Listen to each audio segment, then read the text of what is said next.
ನಮಸ್ತೆ, ನಾನು doctor Chetana, P G scholar in MS in gynaec and obstetrics. ಇವತ್ತು ನಾನು ಒಬೇಸಿಟಿ ಬಗ್ಗೆ ಕೆಲವೊಂದಿಷ್ಟು ಟಿಪ್ಸನ್ನು ಹಂಚ್ಕೊಳ್ಬೇಕು ಅಂತ ಇಷ್ಟಪಡ್ತಾ ಇದ್ದೀನಿ. ಒಬೇಸಿಟಿ, ಸ್ಥೌಲ್ಯ ಅಥವಾ ಓವರ್ ವೇಟ್ ಅನ್ನೋ ಪದಗಳನ್ನ ನಾವು ದಿನನಿತ್ಯದಲ್ಲಿ ಕೇಳ್ತಾನೆ ಇದ್ದೀವಿ. ಹಾಗೆ ಈ ಒಬೇಸಿಟಿ ಅನ್ನೋದು ಆರೋಗ್ಯದ ಮೇಲೆ ತುಂಬ ಗಂಭೀರವಾದ ಸಮಸ್ಯೆಗಳನ್ನ ಕೂಡ ಬೀರ್ತಾ ಇದೆ. ಒಬೇಸಿಟಿ ಬರೀ ತೂಕವನ್ನು ಹೆಚ್ಚು ಮಾಡ್ತಾ ಇರೋದಲ್ಲದೆ ಸಿಸ್ಟಮಿಕ್ ಇಲ್ನೆಸ್ ಅಂತ ಏನು ಹೇಳ್ತೀವಿ, ಅದರ ಜೊತೆಗೆ ಇನ್ನೂ ಹಲವಾರು ಗಂಭೀರವಾದ ಕಾಯಿಲೆಗಳಿಗೆ ಅನುವು ಮಾಡಿಕೊಡ್ತಾ ಇದೆ. ಎಕ್ಸಾಂಪಲ್ ಆಗಿ ಚರ್ಮ ರೋಗಗಳು ಒಬೇಸಿಟಿ ಜಾಸ್ತಿ ಇರುವವರಲ್ಲಿ ಅತಿಯಾಗಿ ಕಂಡು ಬರ್ತಾ ಇದೆ. ಒಂದು ಅಂದಾಜಿನ ಪ್ರಕಾರ ಹೆಚ್ಚು ಕಮ್ಮಿ ಒಂದು 50% ಒಬೇಸಿಟಿ ಇರುವವರಲ್ಲಿ 50% ಜನಕ್ಕೆ ಈ ಚರ್ಮದ ಸಮಸ್ಯೆಗಳಿಂದ ಬಳಲ್ತಾ ಇದ್ದಾರೆ. ಒಂದು ಇಂಗ್ಲೀಷಲ್ಲಿ ಒಂದು ಮಾತಿದೆ, healthy persons health reflects in his skin ಅಂತ. ಅಂದರೆ ಒಬ್ಬ ಮನುಷ್ಯನ ಚರ್ಮದ ಕಾಂತಿಯಿಂದ ನಾವು ಅವರ ಆರೋಗ್ಯದ ಸ್ಥಿತಿಗತಿಗಳನ್ನು ಗುರುತಿಸ್ಬೋದಾಗಿದೆ. ಹಾಗಿದ್ರೆ ಹೇಗೆ ಈ ಒಬೇಸಿಟಿ ಚರ್ಮ ರೋಗಕ್ಕೆ ಕಾರಣ ಮಾಡಿಕೊಡುತ್ತೆ ಅಂತ ಅಂದರೆ, ಒಬೇಸಿಟಿ ಇರುವವರಲ್ಲಿ ತುಂಬ ಜಾಸ್ತಿ ಶಕೆ ಅಂದರೆ ಬೆವರು ಜಾಸ್ತಿ ಪ್ರೊಡ್ಯೂಸ್ ಆಗ್ತಾ ಇರುತ್ತೆ. ಯಾಕೆ ಅಂದರೆ ಯೂಶಲಿ ಬೆವರು ಪ್ರೊಡ್ಯೂಸ್ ಮಾಡೋದು ಗ್ಲ್ಯಾಂಡ್ಸ್ಗಳು, ಸೆಬೇಷಿಯಸ್ ಗ್ಲ್ಯಾಂಡ್ಸ್ ಅಂತ ಏನು ಹೇಳ್ತೀವಿ, ಅದು ಚರ್ಮದಲ್ಲಿ ಇರುತ್ತೆ. ಆದರೆ ಒಬೇಸಿಟಿ ಇರುವವರಲ್ಲಿ ಈ ಸಬ್ಕ್ಯುಟೇನಿಯಸ್ ಫ್ಯಾಟ್ ಅನ್ನೋದು ಅತಿಯಾಗಿರೋ ಕಾರಣ ಜಾಸ್ತಿಯಾಗಿ ಬೆವರು ಉತ್ಪತ್ತಿ ಆಗ್ತಾ ಇರುತ್ತೆ. ಇದರಿಂದಾಗಿ ಶಕೆಯಾಗಿ ತುರಿಕೆ, ಕಜ್ಜಿ ಈ ಥರ ಮುಂತಾದ ಚರ್ಮ ರೋಗಗಳು ಕಂಡು ಬರ್ತಾ ಇರುತ್ತೆ. ಲೈಕ್ ಡರ್ಮಟೈಟಿಸ್ ಅಂತ ಏನು ಹೇಳ್ತೀವಿ, ಆ ಥರದ್ದು. ಇದಲ್ಲದೆ ಅಕ್ಯಾಂಥಸಿಸ್ ನಿಗ್ರಿಕನ್ಸ್ ಅಂತ ಹೇಳ್ತೀವಿ, ಇದು ಹೆಣ್ಣು ಮಕ್ಕಳಲ್ಲಿ ಕಂಡು ಬರುತ್ತೆ. ಎಸ್ಪೆಷಲಿ PCOS ಅಂದರೆ ಪಾಲಿಸಿಸ್ಟಿಕ್ ಓವೇರಿಯನ್ ಸಿಂಡ್ರೋಮ್ ಅಂತ ಏನು ಹೇಳ್ತೀವಿ, ಅಲ್ಲಿ ಇದು ಜಾಸ್ತಿಯಾಗಿ ಕಂಡು ಬರುತ್ತೆ. ಏನು ಹೀಗಂದರೆ ಅಕ್ಯಾಂಥಸಿಸ್ ನಿಗ್ರಿಕನ್ಸ್ ಅಂದರೆ ಅಕ್ಯಾಂಥಸಿಸ್ ನಿಗ್ರಿಕನ್ಸ್ ಈ PCOS ಇರುವವರಲ್ಲಿ ಜಾಸ್ತಿಯಾಗಿ ಕಂಡು ಬರುತ್ತೆ ಅಂತ ಹೇಳಿದೆ. ಆ PCOS ಇರುವವರಲ್ಲಿ ಇನ್ಸುಲಿನ್ ರೆಸಿಸ್ಟೆನ್ಸ್ ಅನ್ನೋ ಒಂದು ಕಂಡೀಷನ್ ಇರುತ್ತೆ. ಅಂದರೆ ಇನ್ಸುಲಿನ್ ಏನು ಉತ್ಪತ್ತಿ ಆಗ್ತಾ ಇರುತ್ತೆ ಅದು ಬಾಡಿ ಅಬ್ಸಾರ್ಬ್ ಮಾಡ್ಕೊಳ್ತಾ ಇರೋದಿಲ್ಲ. ಅದು ಜಾಸ್ತಿ ಉತ್ಪತ್ತಿಯಾಗಿ ರಕ್ತದಲ್ಲಿ ಇನ್ಸುಲಿನ್ ಪ್ರಮಾಣ ಅತಿಯಾಗಿ ಕಂಡು ಬರ್ತಾ ಇರುತ್ತೆ. ಹಾಗೆ ಇನ್ಸುಲಿನ್ ಪ್ರಮಾಣ ರಕ್ತದಲ್ಲಿ ಅತಿಯಾದಷ್ಟು ಮೆಲನಿನ್ ಪ್ರಮಾಣ ಕೂಡ ರಕ್ತದಲ್ಲಿ ಹೆಚ್ಚಾಗ್ತಾ ಹೋಗುತ್ತೆ. ಈ ಮೆಲನಿನ್ ಪ್ರಮಾಣ ಜಾಸ್ತಿ ಆಗೋದ್ರಿಂದ ಚರ್ಮದ ಬಣ್ಣ ಕಪ್ಪು ಬಣ್ಣಕ್ಕೆ ತಿರುಗುತ್ತೆ.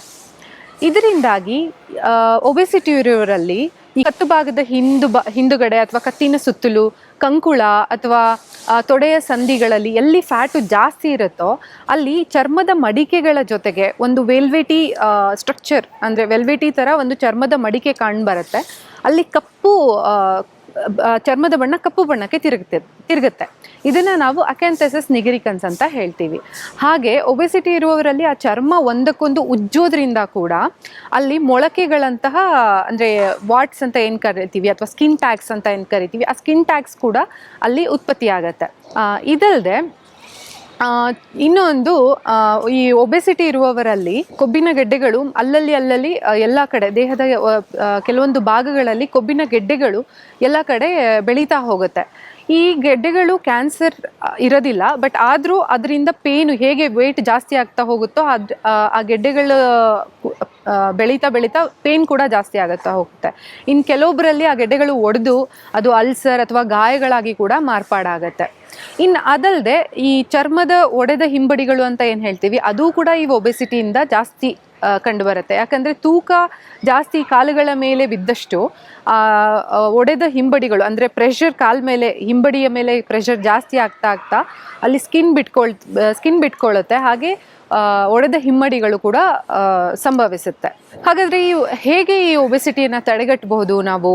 ಆ್ಯಂಡ್ ಈ ಒಬೇಸಿಟಿಯಿಂದ ಬರುವಂತಹ ಚರ್ಮ ರೋಗಗಳನ್ನ ಹೇಗೆ ತಡೆಗಟ್ಬೋದು ಅಂತ ಅಂದರೆ, ಆಯುರ್ವೇದದಲ್ಲಿ ಒಂದು ಉದ್ವರ್ತನ ಚಿಕಿತ್ಸೆ ಅಂತ ಕೊಡ್ತೀವಿ.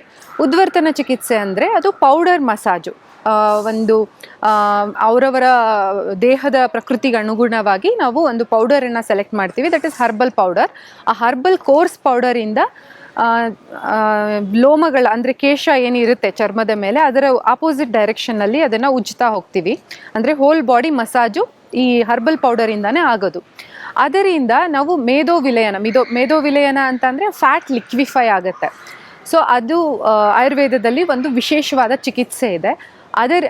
ಹಾಗೆ ಬ್ಲಡ್ ಸರ್ಕ್ಯುಲೇಷನ್ ಕೂಡ ಚೆನ್ನಾಗಿ ಇಂಪ್ರೂವ್ ಆಗುತ್ತೆ, ಮತ್ತು ಲಿಂಫ್ಯಾಟಿಕ್ ಸಿಸ್ಟಮ್ ಸರ್ಕ್ಯುಲೇಷನ್ ಕೂಡ ಚೆನ್ನಾಗಿ ಇಂಪ್ರೂವ್ ಆಗೋದ್ರಿಂದ ಫ್ಯಾಟ್ ಬರ್ನಿಂಗ್ ಜೊತೆಗೇನೆ ಮೆಟಬಲಿಕ್ ಆ್ಯಕ್ಟಿವಿಟೀಸ್ ಅಂದರೆ ಪಚನಕ್ರಿಯೆ ಆಗಿರಬಹುದು, ಅವರ ರಕ್ತ ಸಂಚಾರ ಆಗಿರಬಹುದು, ದೇಹದ ಎಲ್ಲ ಕಡೆ ರಕ್ತ ಸಂಚಾರ ಸುಗಮವಾಗಿ ಆಗುವಂತೆ ಆ ಉದ್ವರ್ತನ ಚಿಕಿತ್ಸೆ ಹೆಲ್ಪ್ ಮಾಡುತ್ತೆ. ಇದಲ್ಲದೆ ಇನ್ನು ದಿನನಿತ್ಯದಲ್ಲಿ ಯಾರು ಒಬೆಸಿಟಿ ಜಾಸ್ತಿ ಇರ್ತಾರೋ ಅಂಥವ್ರು ಸ್ವಲ್ಪ ಜಾಸ್ತಿ ನೀರನ್ನು ಕುಡಿಬೇಕಾಗತ್ತೆ. ಒಂದು 8 to 10 ಗ್ಲಾಸ್ ಆಫ್ ವಾಟರ್ಸ್ ನೀರನ್ನ ಡೈಲಿ ಕುಡಿಬೇಕು. ಅದ್ರ ಜೊತೆಗೆ exercises, walking, at least 20 to 30 minutes daily walking ಮಾಡಬೇಕಾಗತ್ತೆ. ಮತ್ತು ಯೋಗಾಸನಗಳನ್ನು ಪ್ರಾಕ್ಟೀಸ್ ಮಾಡಬೇಕು. ಮತ್ತು ಈ ಸ್ನಾನ ಮಾಡಬೇಕಾದ್ರೆ, ಈ ಒಬೆಸಿಟಿ ಇರುವವರು ಸ್ನಾನ ಮಾಡಬೇಕಾದ್ರೆ ಕೆಲವೊಂದು ಬೇವಿನ ಎಲೆಗಳನ್ನು ಹಾಕಿ ನೀರಲ್ಲಿ ಚೆನ್ನಾಗಿ ಕುದಿಸಿ ಆ ನೀರಿಂದ ಸ್ನಾನ ಮಾಡೋದ್ರಿಂದ ಕೂಡ ದುರ್ಗಂಧ ನಾಶನ ಜೊತೆಗೆ it helps like anti inflammatory ಥರ ಕೆಲಸ ಮಾಡುತ್ತೆ. ಅದರಿಂದ ಈ ಡರ್ಮಟೈಟಿಸು, ತುರಿಕೆ, ಕಜ್ಜಿ ಇವೆಲ್ಲ ಮುಂತಾದವುಗಳು ಕಡಿಮೆ ಆಗ್ತಾ ಹೋಗುತ್ತೆ. ಹಾಗೇನೆ ಸುಗಂಧ ಲೇಪಿತ ದ್ರವ್ಯಗಳು ಅಂತ ಏನು ಹೇಳ್ತೀವಿ, ಇವಾಗ ಚಂದನ ಅಂದರೆ ಶ್ರೀಗಂಧ ಇರ್ಬೋದು, ಅಂಥವುಗಳನ್ನು ಆಗಾಗ ಉಜ್ಕೋತಾ ಇರಬೇಕು. ಹಾಗೆ ವಾರಕ್ಕೊಮ್ಮೆ ಆದರೂ ಆಯಿಲ್ ಮಸಾಜ್ ಮಾಡಿಕೊಂಡು ಸ್ನಾನ ಮಾಡ್ಕೋಬೇಕು. ಅಂದರೆ oil full body head to toe complete oil massage ಮಾಡಿಕೊಂಡು ಬಿಸಿ ನೀರಿಂದ, ಅಂದರೆ ಉಗುರು ಬೆಚ್ಚಗಿರೋ ನೀರಿಂದ ಸ್ನಾನ ಮಾಡೋದ್ರಿಂದ ಕೂಡ, ವಾರಕ್ಕೊಮ್ಮೆ ಆದರೂ ಸ್ನಾನ ಮಾಡೋದ್ರಿಂದ ಕೂಡ ಅಂದರೆ ಎಣ್ಣೆ ಹಚ್ಕೊಂಡು ಸ್ನಾನ ಮಾಡೋದ್ರಿಂದ ಚರ್ಮದ ಕಾಂತಿ, ಹೊಳಪು ಹೆಚ್ಚಾಗೋದ್ರ ಜೊತೆಗೆ ಚರ್ಮದ ಸಮಸ್ಯೆಗಳಿಂದ ಕೂಡ ದೂರವಾಗ್ಬೋದು. ಈ ಸಂಚಿಕೆಯಲ್ಲಿ ನಾನು ನಿಮಗೆ ಒಬೆಸಿಟಿ ಮತ್ತು ವೆಯ್ಟ್ ಲಾಸ್ ಹೇಗೆ ಮಾಡೋದು, ಹಾಗೆ ಅದರಿಂದ ಉಂಟಾಗೋ ಚರ್ಮದ ಸಮಸ್ಯೆಗಳ ಬಗ್ಗೆ ಕೆಲವೊಂದು ಅರಿವು ಮೂಡಿಸಿದ್ದೀನಿ ಅಂತ ಭಾವಿಸ್ತೀನಿ. ಹಾಗೆ ಮುಂದಿನ ಸಂಚಿಕೆಯಲ್ಲಿ ಇನ್ನೊಂದು ವಿಷಯದ ಬಗ್ಗೆ ನಾನು ನಿಮಗೆ ಮಾಹಿತಿಯನ್ನು ಕೊಡ್ತೀನಿ. ಧನ್ಯವಾದ.